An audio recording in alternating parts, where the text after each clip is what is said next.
ನಿಮ್ಮೆಲ್ಲರಿಗೂ ನಮಸ್ಕಾರ. ನಮ್ಮ ಕಲಾಸ್ ಕರಾವಳಿ ಕಿಚನ್ಗೆ ನಿಮ್ಮೆಲ್ಲರಿಗೂ ಸ್ವಾಗತ. ನಾವಿವತ್ತು ಮಾಡ್ತಿರೋ ರೆಸಿಪಿ ಶಾವಿಗೆ ಮತ್ತು ಸಬ್ಬಕ್ಕಿ ಪಾಯಸ. ಇದನ್ನ ಹೇಗೆ ಮಾಡ್ಬೋದು ಅಂತ ನೋಡೋಣ ಬನ್ನಿ.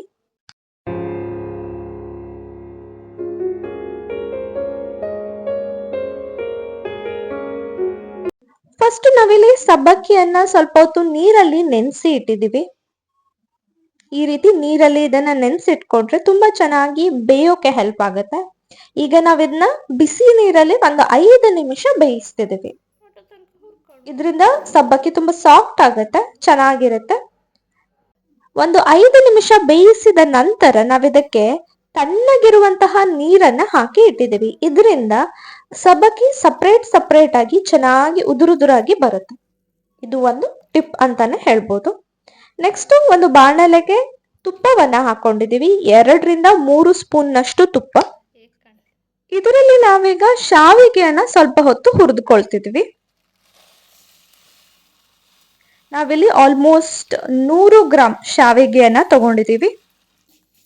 ಶಾವಿಗೆ ಆಲ್ರೆಡಿ ರೋಸ್ಟೆಡ್ ಆಗಿದ್ರೆ ಹುರಿಯೋ ಅವಶ್ಯಕತೆ ಏನೂ ಇರಲ್ಲ. ನಾವು ನಾರ್ಮಲ್ ಶಾವಿಗೆಯನ್ನ ಬಳಸಿರೋದ್ರಿಂದ ತುಪ್ಪದಲ್ಲಿ ಸ್ವಲ್ಪ ಹೊತ್ತು ಇದನ್ನ ಹುರಿದುಕೊಳ್ತಿದೀವಿ. ತುಂಬಾ ಜಾಸ್ತಿ ಹೊತ್ತು ಹುರಿದುಕೊಳ್ಳೋ ಅವಶ್ಯಕತೆ ಏನೂ ಇಲ್ಲ. ಈಗ ಇದು ರೆಡಿ ಆಗಿದೆ, ಇದನ್ನ ತೆಗೆದಿಟ್ಕೊಳ್ತಿದೀವಿ.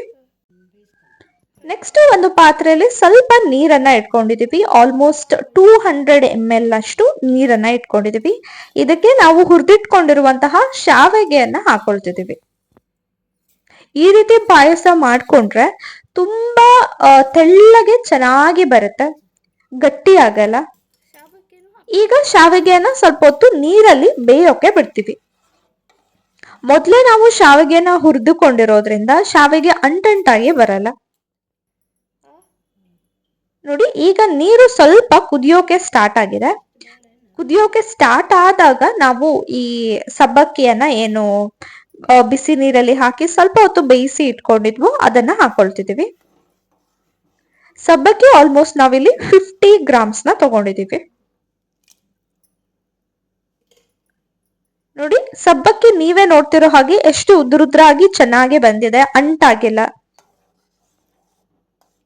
ಇದನ್ನ ಸ್ವಲ್ಪ ಹೊತ್ತು ಈ ರೀತಿ ಚೆನ್ನಾಗಿ ಮಿಕ್ಸ್ ಮಾಡ್ಕೋತೀವಿ.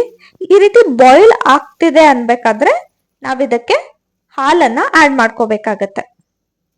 ನೋಡಿ, ಈಗ ಚೆನ್ನಾಗಿ ಬಾಯ್ಲ್ ಆಗ್ತಿದೆ ಇದು.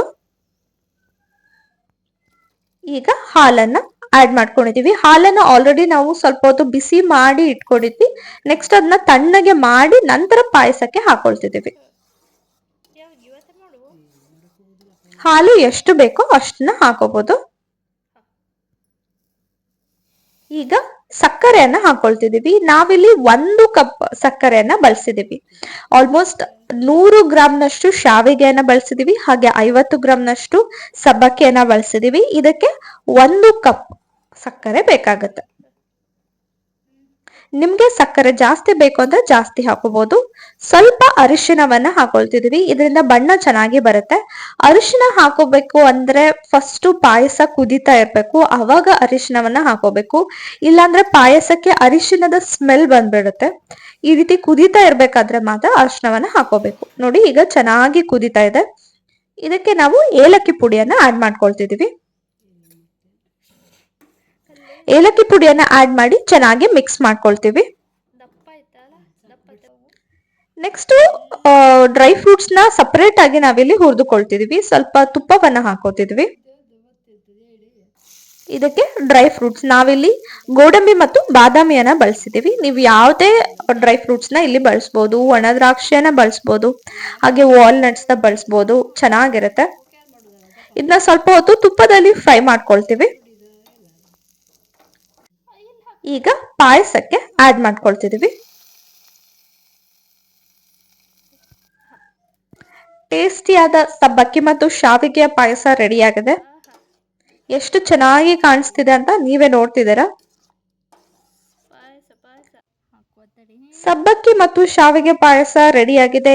ಈ ರೀತಿ ಪಾಯಸವನ್ನ ಯಾವುದೇ ವಿಶೇಷವಾದ ದಿನಕ್ಕೆ ನೀವು ಮಾಡ್ಬೋದು. ತುಂಬಾ ಚೆನ್ನಾಗಿರುತ್ತೆ. ಹಾಗೆ ನೀವೇ ನೋಡಿರೋ ಹಾಗೆ ತುಂಬಾ ಸಿಂಪಲ್ ಆಗಿರೋ ಸ್ಟೆಪ್ಸ್ ಅಲ್ಲಿ ನಾವು ಈ ಶಾವಿಗೆ ಮತ್ತು ಶಾಬಕ್ಕಿಯ ಪಾಯಸವನ್ನ ಮಾಡಿದೀವಿ. ಹೋಪ್ ನಿಮ್ಮೆಲ್ಲರಿಗೂ ಈ ವಿಡಿಯೋ ಇಷ್ಟ ಆಗಿದೆ ಅಂತ. ಈ ವಿಡಿಯೋ ಇಷ್ಟ ಆಗಿದ್ರೆ ನಮ್ಮ ಚಾನೆಲ್ ನ ಸಬ್ಸ್ಕ್ರೈಬ್ ಮಾಡ್ಕೊಳ್ಳೋದನ್ನ ಮರಿಬೇಡಿ. ಇದೇ ರೀತಿ ಒಳ್ಳೆ ಒಳ್ಳೆ ಪಾಯಸದ ರೆಸಿಪೀಸ್ ನಮ್ಮ ಚಾನೆಲ್ ನಲ್ಲಿದೆ, ಅದನ್ನು ಕೂಡ ನೋಡಿ ಅಂತ ಕೇಳ್ಕೊತೀವಿ. Once again thanks for watching.